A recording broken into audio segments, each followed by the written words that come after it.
उठो जागो अगर तुम्हें बिहार पुलिस में भर्ती होना है, क्योंकि बिहार में कांस्टेबल बनने की राह इतनी आसान नहीं जितनी तुम सोच रहे हो। अगर चाहिए वर्दी तो तुम्हें चीते की तरह दौड़ना होगा, अगर चाहिए वर्दी तो तुम्हें कंगारू की तरह कूदना होगा, अगर चाहिए वर्दी तो तुम्हें एक योद्धा की तरह गोला दागना होगा।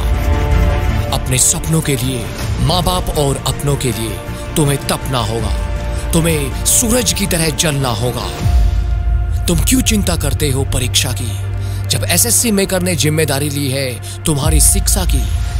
बिहार पुलिस की सबसे जबरदस्त तैयारी कराने के लिए एसएससी मेकर लेकर आया है महावीर बैच, जो देता है आपको बिहार पुलिस में 100% सिलेक्शन की गारंटी। तो बिना देरी किए आज ही ज्वाइन करें एसएससी मेकर का महावीर बैच और करें अपने सिलेक्शन को पक्का। अधिक जानकारी के लिए आप एसएससी मेकर ऐप डाउनलोड करें और दिए गए नंबर पर कॉल करें।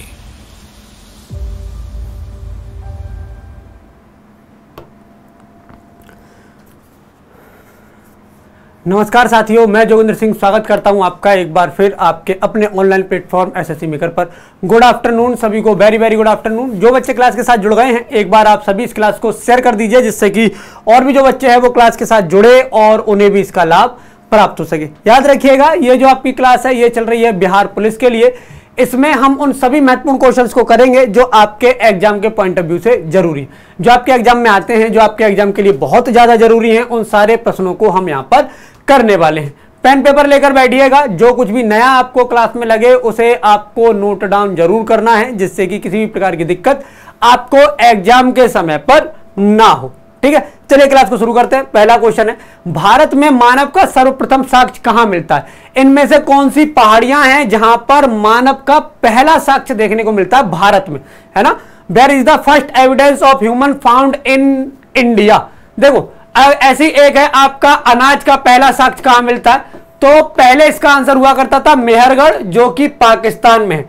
लेकिन अब 2005 के बाद इसका जो आंसर है वो है लहुरादेव। कौन सा?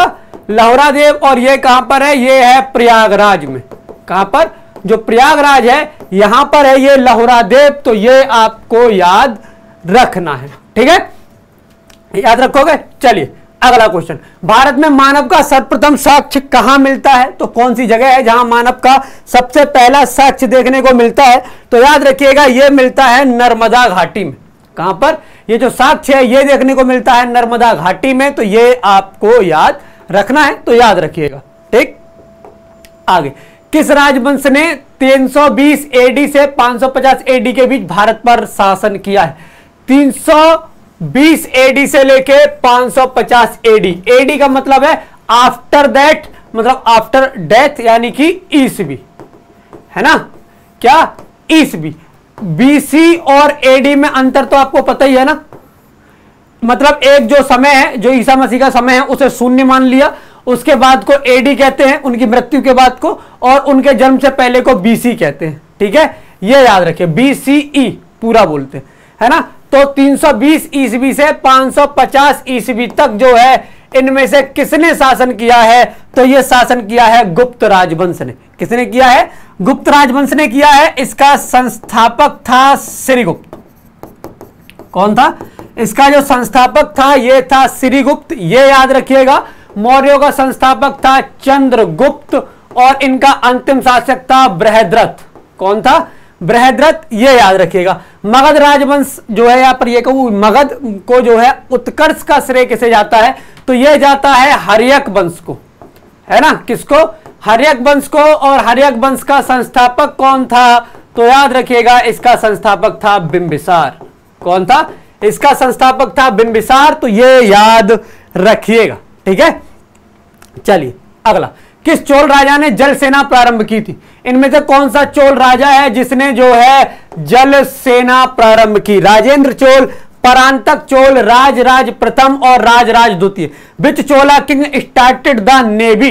नेवी, जल सेना का प्रारंभ इनमें से किस चोल शासक ने जो है प्रारंभ किया था? देखो, दक्षिण में पांड्य, चोल, है ना, और चेर, ये वो हैं जो अशोक के समय पर थे। ठीक है, इसके अलावा एक चोल वंश जो है ये 950 ईस्वी में विजयालय ने जो है आपका क्या किया था, विजयालय ने जिसे स्थापित किया था। ठीक है, कौन था 950 वाले का, विजयालय, इसी के बारे में हम बात कर रहे हैं। और इस चोल समय पांड्य और चोल और दक्षिण के और भी जो शासक थे उनमें सबसे पल्लव, और कौन थे, पांड्य चोल पल्लव और भी थे। तो ये जो दक्षिण भारत के जो शासक थे इनमें सबसे बेहतर नेवी अगर किसी के पास थी तो वो चोलों के पास थी। उसी नेवी के दम पर इन्होंने मलाया को, इन्होंने मालदीव को, इन्होंने लक्षद्वीप को, इन्होंने श्रीलंका को और इन्होंने इंडोनेशिया तरफ है ना, म्यांमार वगैरह से जाते हुए इसकी तरफ जो है इन्होंने अपना प्रसार किया था, ये याद रखिएगा इसी के दम पर। तो इनमें से कौन है जिसने जो है जल सेना जो है ये प्रारंभ की थी, तो ये की थी राजराज प्रथम ने। किसने, जो जल सेना है ये बनाई थी राजराज प्रथम ने, ये याद रखिएगा। राजराज प्रथम जो है ये भैया जिसने उत्तरी सिंहल को जीता था, यानी कि जो उत्तरी श्रीलंका है उसको जीता था। फिर इसका पुत्र हुआ राजेंद्र प्रथम, क्या इसका पुत्र हुआ जिसका नाम था राजेंद्र प्रथम, है ना।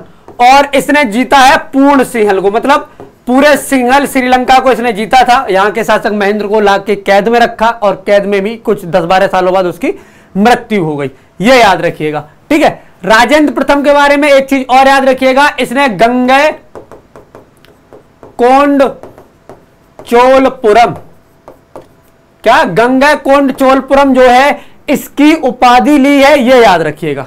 ठीक, चलिए राजेंद्र चोल वो ऊपर है। ठीक, आगे इसने चोल झील, चोल नहर का निर्माण भी करवाया था राजेंद्र चोल ने। ठीक है, किसका, चोल नहर का निर्माण भी जो है इसने कराया था, तो ये याद रखिएगा। आगे भारत में चिश्तिया सूफी मत को स्थापित किया है, इनमें से कौन है जिन्होंने सूफी चिश्तिया सूफी मत जो है उसे स्थापित किया है। ख्वाजा बदरुद्दीन ने, ख्वाजा मुइनुद्दीन ने, शेख अहमद सरहिंदी ने, शेख बहाउद्दीन जकरिया ने। Chishtiya Sufism was established in India, India में ये एस्टेब्लिश किया गया है किसके द्वारा, तो याद रखिएगा ये द्वारा किया गया है ख्वाजा मुइनुद्दीन के द्वारा, ख्वाजा मुइनुद्दीन के द्वारा जो है इसे स्थापित किया गया है भारत में, तो ये याद रखना। आगे विजयनगर का प्रसिद्ध हजारा मंदिर किसके शासनकाल में निर्मित हुआ, विजयनगर साम्राज्य की नींव किसने रखी, 1336 में हरिहर और बुक्का ने। विजयनगर साम्राज्य का सबसे प्रतापी शासक कौन हुआ, कृष्णदेव राय। कौन हुआ, कृष्णदेव राय। किस वंश से था, तो याद रखिएगा ये था तुलुब वंश से। किससे, तुलुब वंश से ये संबंधित था, ये याद रखिएगा। इसके लिए सही जवाब क्या हो जाएगा, किसके समय में जो हजारा मंदिर है ये बना है, तो ये बना है कृष्णदेव राय के समय में। किसके, कृष्णदेव राय के समय में 1509 से 1529 तक इसने शासन किया है। गोलकुंडा का युद्ध इसने लड़ा है और जीता है। सबसे प्रतापी शासक है। बाबर ने अपनी जो आत्मकथा है तुजुक ए बाबरी, तुजुक ए बाबरी, इसमें क्या है, इसमें सबसे शक्तिशाली, भारत का सर्वाधिक शक्तिशाली शासक इसे बताया है। ठीक है, उसने जो बाबर है इसने दो ही योद्धाओं का जिक्र किया है, एक कृष्णदेव राय और दूसरा राणा सांगा का। किसका, राणा सांगा का, तो ये याद रखिएगा। ठीक है, आगे अकबर के काल में महाभारत का फारसी में अनुवाद किसके निर्देशन से हुआ, फारसी में जो अनुवाद हुआ है महाभारत का ये हुआ है रज्मनामा नाम से। किससे, रज्मनामा नाम से। इसका मतलब क्या है, इसका मतलब है युद्ध की पुस्तक। क्या मतलब है इसका, इसका मतलब है युद्ध की पुस्तक, ये याद रखिएगा। Utbi Naziri Abul Fazal Faizi, during the period of Akbar the Persian translation of Mahabharata was done under whose direction that age. बताओ जरा क्या हो जाएगा, क्वेश्चन है आपका 6, बताओ, है ना। किसने किसके जो है निर्देशन में हुआ है, तो याद रखिएगा ये फैजी के निर्देशन में हुआ। फैजी जो है ये अकबर का सबसे मतलब इसकी जो धार्मिक नीति है ना उसका विरोधी था फैजी, ये याद रखिएगा। ये उसके 9 रत्नों में भी था। 9 रत्नों में एक अबुल फजल था जिसने जो है अकबरनामा लिखी है। क्या लिखी है? अकबरनामा जिसने लिखी है ये याद रखिएगा, ठीक है। अकबरनामा, इसे आईने अकबरी भी कहते हैं। क्या बोलते हैं? आईने अकबरी भी जो है इसे कहा जाता है, तो ये याद रखिएगा। आगे, सहायक संधि को स्वीकार करने वाला पहला शासक था। सहायक संधि को स्वीकार करने वाला पहला शासक था कौन? अवध का नवाब, हैदराबाद का निजाम, पेशवा बाजीराव द्वितीय और त्रावणकोर का राजा। The first ruler to accept the subsidiary alliance was. सहायक संधि को स्वीकार करने वाला पहला राजा कौन था, ये पूछ रहा है ना। कौन था, सॉरी, कौन सा राज्य कौन था पहला, है ना। देखो राज्य कौन सा था, तो राज्य था, याद रखिएगा, हैदराबाद। और हैदराबाद के निजाम ही जो हैं सहायक संधि ना, सब्सिडियरी अलायंस। अच्छा, और एक और थी, उस संधि का नाम क्या था? एक मिनट, है ना, क्या नाम था?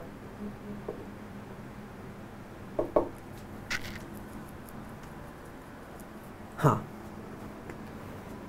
हैदराबाद के निजाम ही है। क्या हो जाएगा? ये हो जाएगा हैदराबाद के निजाम। एक बार चेक कर लेना, मैं ऐसे स्टार लगा देता हूँ, अगली बार लेके आ जाऊंगा मैं ऐसे क्वेश्चन को, ठीक है। जहाँ तक मुझे लगता है हैदराबाद के निजाम ही हैं जिन्होंने जो है सहायक संधि को सबसे पहले स्वीकार किया था। सबसे पहले हैदराबाद पर ही लगाई थी सहायक संधि।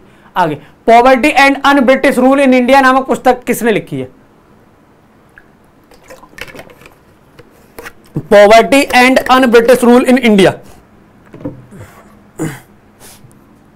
इसमें अंग्रेज लिखा है कहीं? सहायक संधि को स्वीकार करने वाला पहला शासक था, ठीक है, हैदराबाद के निजाम। देखो, सहायक संधि को सबसे पहले स्वीकार करने वाला कौन था? हैदराबाद का निजाम, ये ठीक है। इसने डुप्ले, जो फ्रांसीसी थी ना, फ्रांसीसी जो था, फ्रांसीसी था जो डुप्ले, उसने इस पर सहायक संधि लगाई। इसमें यह नहीं लिखा अंग्रेजों ने किस पर लगाई पहले या फ्रांसीसी ने किस पर लगाई, इसमें यह लिखा है सबसे पहले स्वीकार किसने किया, तो हैदराबाद के निजाम ने। अगर ये पूछे अंग्रेजों ने जो सहायक संधि लगाई थी उसे स्वीकार करने वाला सबसे पहला कौन था, तो वो था अवध का नवाब। कौन था? वो था अवध का नवाब। अगर अंग्रेजों की पूछे और फ्रांसीसियों की पूछे तो हैदराबाद, और ओवरऑल ना फ्रांसीसी दिया हो ना अंग्रेज दिया हो तो हैदराबाद, ठीक है। आगे, poverty and un British rule in India, un British rule in India, यह किसकी है? यह दादाभाई नौरोजी की है, जिन्हें भारत का अनौपचारिक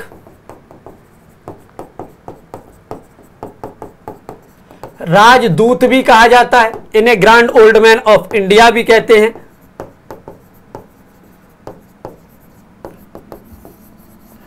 ठीक है। इन्होंने ही 1906 का जो कलकत्ता अधिवेशन हुआ था उसमें स्वराज शब्द का इस्तेमाल किया था।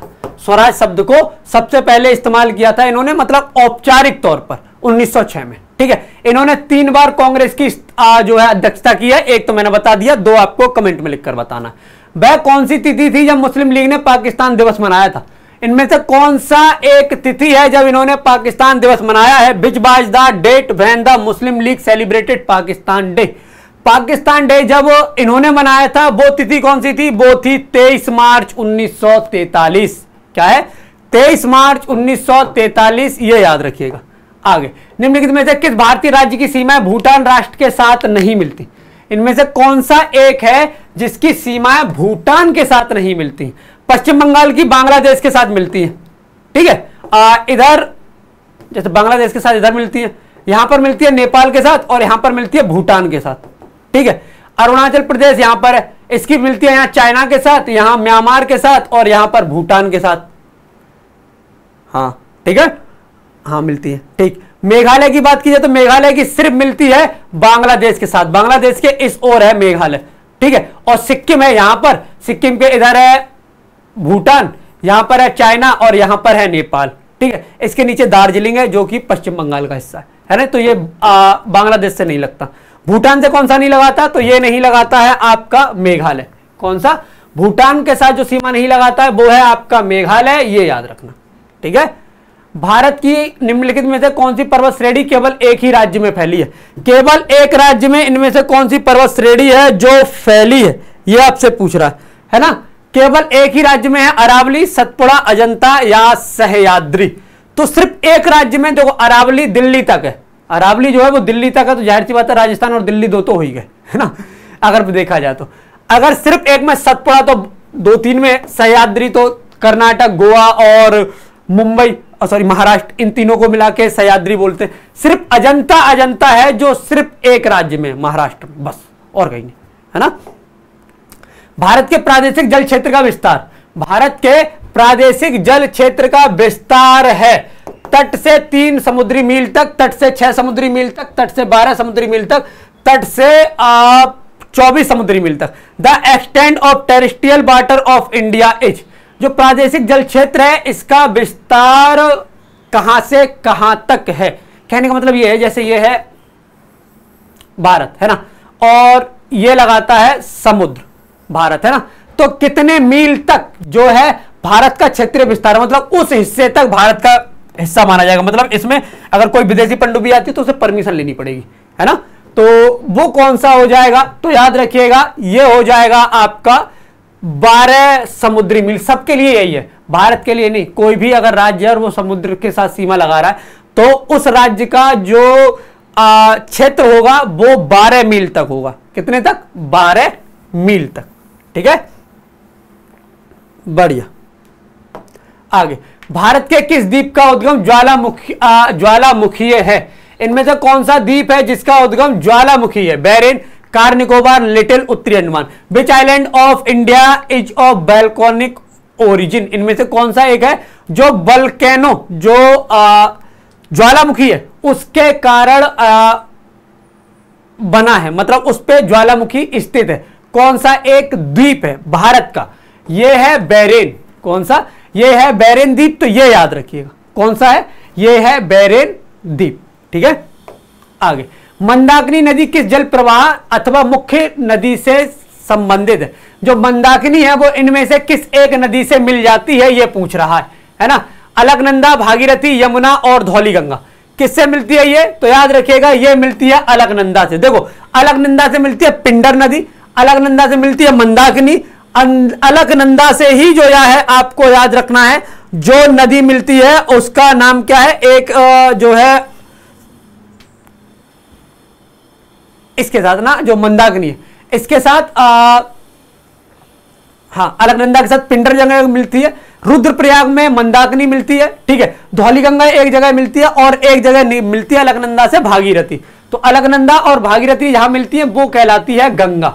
उसके बाद से हम इसे अपनी पवित्र नदी, मां जिसका दर्जा देते हैं, गंगा कहते हैं, है ना। आगे, निम्नलिखित में से कौन भारत का सबसे ऊंचा जलप्रपात है? जोग जलप्रपात, कुंचिकल जलप्रपात, राकिम कुंड जलप्रपात, केवती जलप्रपात।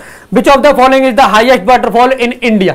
जोग फॉल्स, कुंचिकल फॉल्स, राकिम कुंड जलप्रपात और केवती, इनमें से कौन सा भारत का सबसे ऊंचा जलप्रपात है? भारत का सबसे ऊंचा जलप्रपात इनमें से कौन सा है? तो यह है कुंचिकल जलप्रपात, है ना।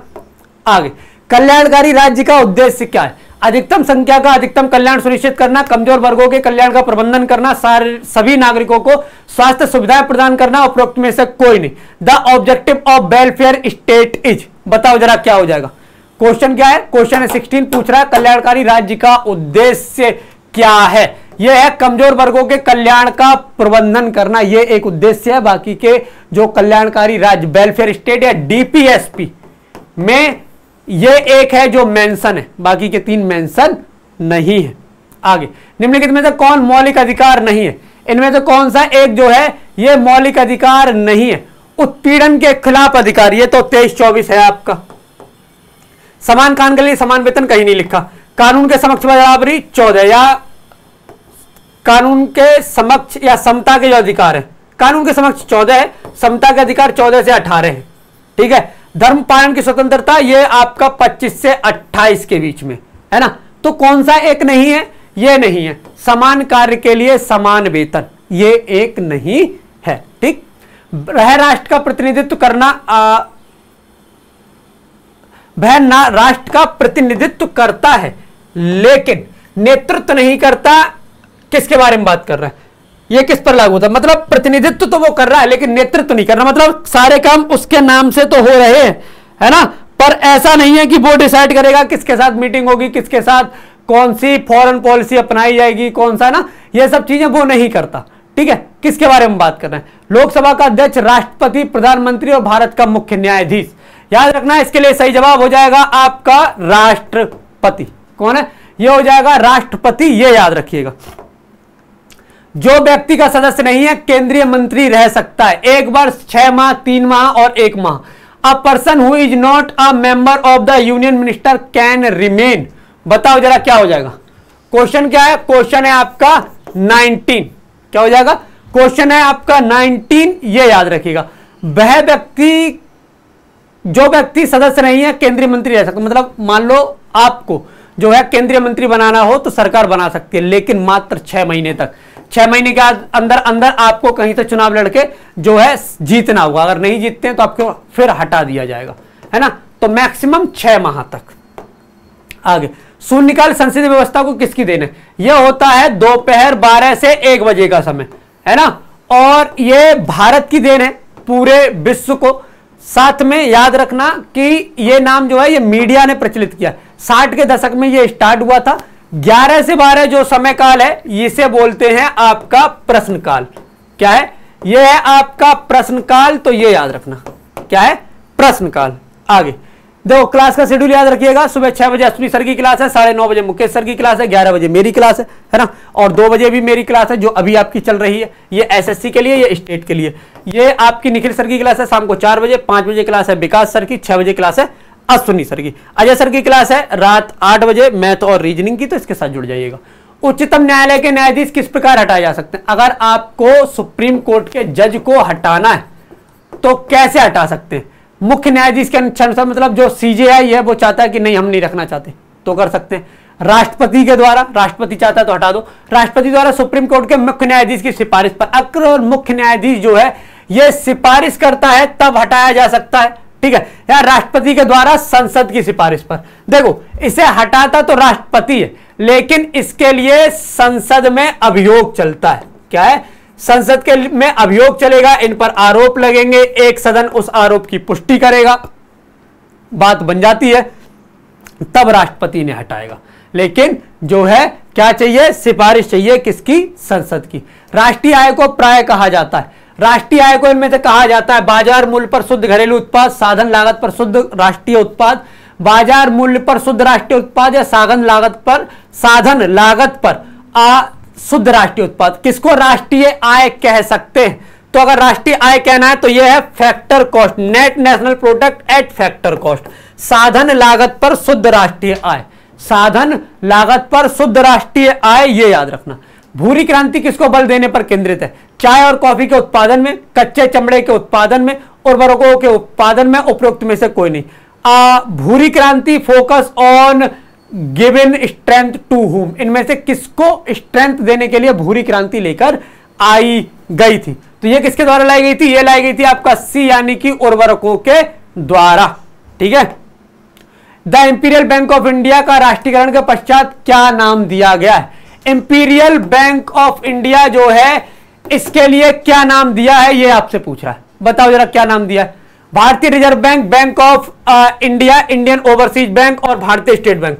What was the name given to the imperial bank of India after nationalisation? क्या हो जाएगा? तो याद रखिएगा, इसके लिए इसका राष्ट्रीयकरण के बाद इसे नाम दिया गया इंपीरियल बैंक को। इसकी स्थापना 1921 में हुई थी। इसे कहते हैं भारतीय state bank, state bank of India. आगे, शुष्क सेल में प्रयुक्त कैथोड है, जो शुष्क सेल है इनमें जो प्रयुक्त कैथोड है वो कौन सा है, ये आपसे पूछ रहा है। तांबा, लोहा, सिल्वर, जस्ता। Cathode used in dry cell is, क्या हो जाएगा? ये हो जाएगा जस्ता, जिंक। क्या? जिंक प्रयोग करते हैं किसमें? शुष्क सेल में, कैथोड के प्रयोग के लिए, मतलब कैथोड के लिए, ठीक है। विद्युत चुम्बक किसके द्वारा तैयार किया जाता है? इनमें से किसके द्वारा जो है विद्युत चुम्बक को तैयार किया जाता है?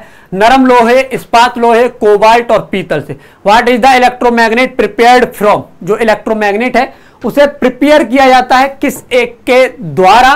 तो याद रखिएगा, ये नरम लोहे के द्वारा तैयार किया जाता है। किसके द्वारा? नरम लोहे के द्वारा इसे तैयार किया जाता है, ये याद रखना। आगे, टर्मिनल डॉपलर रडार किस लिए प्रयुक्त किया जाता है? टर्मिनल डॉपलर रडार इनमें से किसके लिए प्रयुक्त करते हैं? मौसम की भविष्यवाणी, खराब मौसम में हवाई जहाजों को उतारने में, भूकंप का मापांकन, गहरे समुद्र में मार्ग निर्देशन। What is the terminal Doppler radar used for?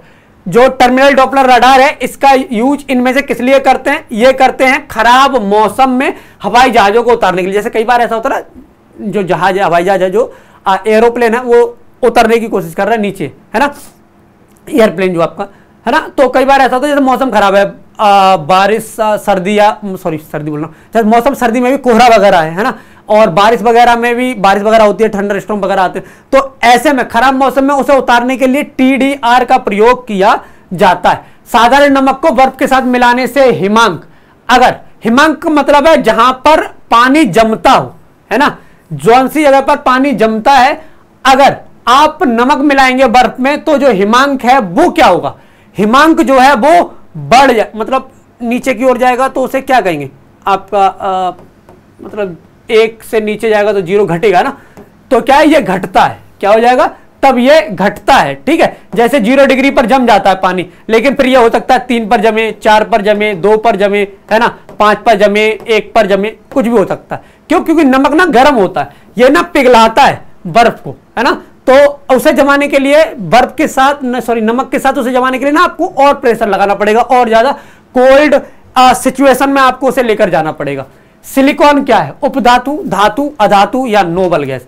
अगर मैं सिलिकॉन की बात करूं तो सिलिकॉन अब उपधातु है। इसके साथ साथ जर्मेनियम, क्या? इसके साथ साथ जो जर्मेनियम ऐसे ही लिखा जाता, जर्मेनियम जो है, शायद यही है, इस पे हिंदी में लिख देता हूं ना, सिंबल भूल जाऊं इससे अच्छा, तो जर्मेनियम, ये दोनों क्या है? ये दोनों उपधातु हैं, या इन्हें हम कह सकते हैं अर्धधातु।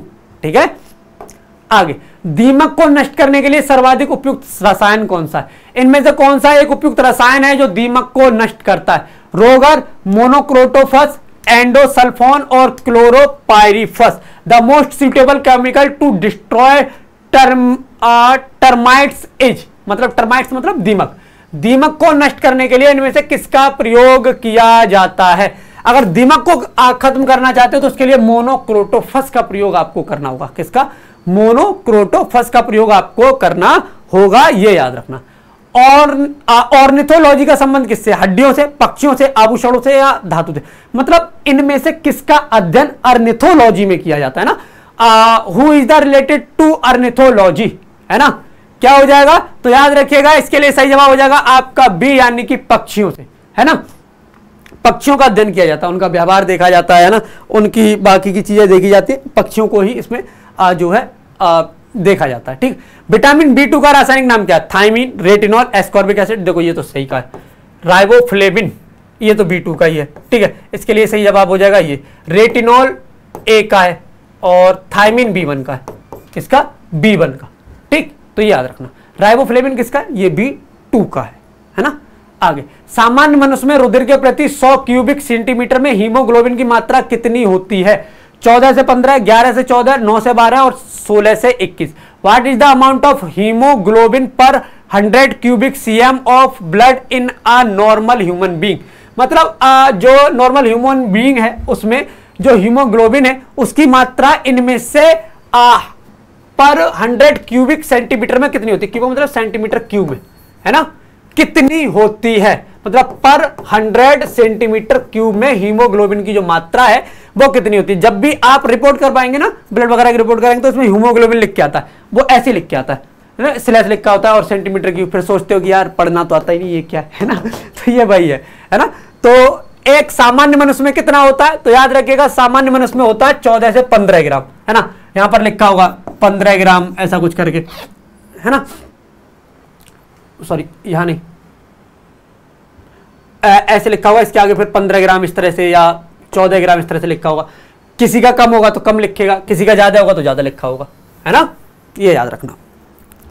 आगे, किस ओलंपिक खेलों में कर्णम मल्लेश्वरी ओलंपिक पदक जीतने वाली भारत की पहली महिला बनी थी? इनमें से कौन सा वह जो है एक क्या है, इनमें से कौन सा वह ओलंपिक है जिसमें इन्होंने जो है एक पदक जीता था? पदक जीतने वाली पहली महिला बनी थी कर्णम मल्लेश्वरी। सिडनी 2000 में जो ओलंपिक खेल हुए थे, वो 2000 में जो ओलंपिक खेल हुए थे सिडनी में, उनमें ये बनी थी, ये याद रखना। बर्डी, ईगल और अल्बाट्रॉन्स, फिल इन द ब्लैंक्स में प्रयुक्त सभी शब्द, इनमें से किस खेल में ये शब्द प्रयुक्त होते हैं? क्या नाम है इनका? बर्डी, ईगल और अल्बाट्रॉन। क्या हो जाएगा ये हो जाएगा आपका ए, यानी कि गोल्फ में। किसमें? गोल्फ में। निम्नलिखित में से कौन द सीक्रेट ऑफ द वेद पुस्तक के लेखक है? द सीक्रेट ऑफ द वेद, एक है आर्कटिक होम ऑफ वेदास, है ना, एक ये है, ये लोकमान्य बाल गंगाधर तिलक की है। इसके बारे में बात की जाए तो ये है श्री अरविंदो की। श्री अरविंदो की एक और है सावित्री, कौन सी? सावित्री, तो वो भी याद रखना। आगे, माथेरॉन का हिल स्टेशन में स्थित है। जो माथेरॉन है वो इनमें से कौन किस एक जगह का हिल स्टेशन है? The hill station of Matheran is situated in, बताओ जरा कौन सा हो जाएगा? तो ये हो जाएगा आपका ए यानी कि महाराष्ट्र। क्या हो जाएगा? ये हो जाएगा आपका ए यानी कि महाराष्ट्र, तो ये याद रखिएगा। आगे, गिनीज विश्व रिकॉर्ड के अनुसार 2011 में दुनिया का सबसे अमीर कौन था? इनमें से देखो करंट अफेयर का क्वेश्चन है, गलती से आया, लेकिन फिर भी 2011 नहीं, ये 2022 में पूछा गया है, 21 में, 10 साल पहले।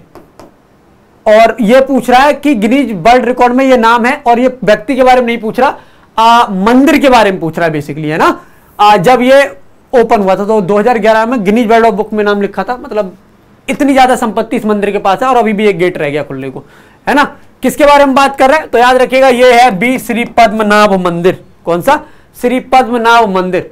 अंतरराष्ट्रीय बुकर प्राइज की स्थापना किस वर्ष में हुई है? अंतरराष्ट्रीय जो बुकर प्राइज है इसकी स्थापना इनमें से किस एक वर्ष में हुई है? तो याद रखिएगा इसकी जो स्थापना है ये हुई है आपकी 2005 में। किसमें? 2005 में, तो ये याद रखिएगा, ठीक है। आगे, कलकत्ता में भारतीय संस्थान की स्थापना किसने की थी? आईएसआई की स्थापना, मतलब इंडियन इंस्टीट्यूट ऑफ स्टैटिकल्स, ठीक है, भारतीय सांख्यिकी संस्थान, है ना, इंडियन स्टैटिकल इंस्टीट्यूट जो कलकत्ता में है, इसकी स्थापना जो है किसने की थी? तो यह की थी प्रशांत महालनोबिस ने, प्रशांत चंद्र महालनोबिस के द्वारा जो है इसकी स्थापना की गई है। तो ये याद रखिएगा, ठीक है। क्लास को शेयर और लाइक कीजिएगा, चैनल को सब्सक्राइब करके बेल आइकन का बटन आप सभी को जरूर दबाना है। साथ में याद रखिएगा महावीर बैच है आपका बिहार पुलिस के लिए, 100% सिलेक्शन के लिए इसे ज्वाइन कीजिएगा। ऑफर 20 जून तक है। Video course, class note, section faculty और डाउट सेशन यहाँ पर आपको मिलेंगे। चंडीगढ़ पुलिस के लिए केसरी बैच है, इसके साथ जुड़िए। साथ में याद रखिएगा श्योर सिलेक्शन बैच है CHSL के लिए, CRPF के लिए है आपका स्पेशल बैच, और केसरी बैच चंडीगढ़ पुलिस के लिए है। साथ में मैथ और रीजनिंग की रोज रात 8 बजे एकदम बेसिक से क्लास होती है, आपके अपने अजय सर इस क्लास को कराते हैं। अजय सर आपको बताते हैं किस प्रकार के क्वेश्चन आपके एग्जाम में आते हैं, कैसे आप एकदम बेसिक से ट्रिक लगा के या कम से कम समय में सॉल्व कर सकते हैं। बहुत इंपॉर्टेंट क्लास है, तो इस क्लास के साथ आपको जुड़ना जरूर है। ये कुछ लिंक है, जैसे उत्तर प्रदेश पुलिस कांस्टेबल के लिए स्पेशल बैच है, मैथ रीजनिंग हिंदी GS, और 399 में आप इसे ज्वाइन कर सकते हैं, ठीक है। कुछ लिंक है, जैसे ये है ऐप का लिंक, इस पर क्लिक करके वीडियो के डिस्क्रिप्शन में जाके प्ले स्टोर पे जाके, जिस चैट बॉक्स में आप अभी इसमें ऊपर पिन किया गया, यहाँ से आप इसे डाउनलोड कर सकते हैं। यहाँ मिलेगा आपको daily quiz, mock test, important notes, e book और भी बहुत सी सुविधाएं जो आपके एग्जाम के लिए जरूरी है। आप हमें इंस्टाग्राम, फेसबुक और ट्विटर पर फॉलो कर सकते हैं। जिन बच्चों ने हमें टेलीग्राम पर ज्वाइन नहीं किया वो बच्चे में टेलीग्राम पर ज्वाइन कर लें। टेलीग्राम एक ऐसा चैनल है जिस पर आपकी हर एक क्लास शेयर होती है, कोई नया इनिशिएटिव या थॉट होता है यही शेयर करते हैं। यह आपके अपने परिवार SSC मेकर के यूट्यूब चैनल का लिंक, तो इसे आपको शेयर करना है अधिक से अधिक, जिससे कि अधिक से अधिक बच्चे क्लास के साथ जुड़े और उन्हें भी इसका लाभ प्राप्त हो सके। याद रखिएगा पेन पेपर लेकर जरूर बैठिए, जो कुछ भी नया आपको क्लास में मिलता है उसे लिखिए, उसे बार बार रिवाइज कीजिए, जिससे कि एग्जाम में आपको दिक्कत ना हो। देखो लास्ट टाइम पे काम कर पाना भारी है। देखो उस टाइम ना तो तुम किताब लेके बैठ सकते हो और ना ही कोई वीडियो प्रॉपर देख सकते हो उस समय पर। और लास्ट टाइम के लिए जो आपके सबसे अच्छे साथी आपके साथ रहेंगे वो हैं आपके नोट्स, इसलिए इन नोट्स को बनाओ और इन्हें बार बार रिवाइज करो। आज की क्लास के लिए इतना ही, चलिए नेक्स्ट क्लास में मिलते हैं, तब तक के लिए जय हिंद, जय भारत।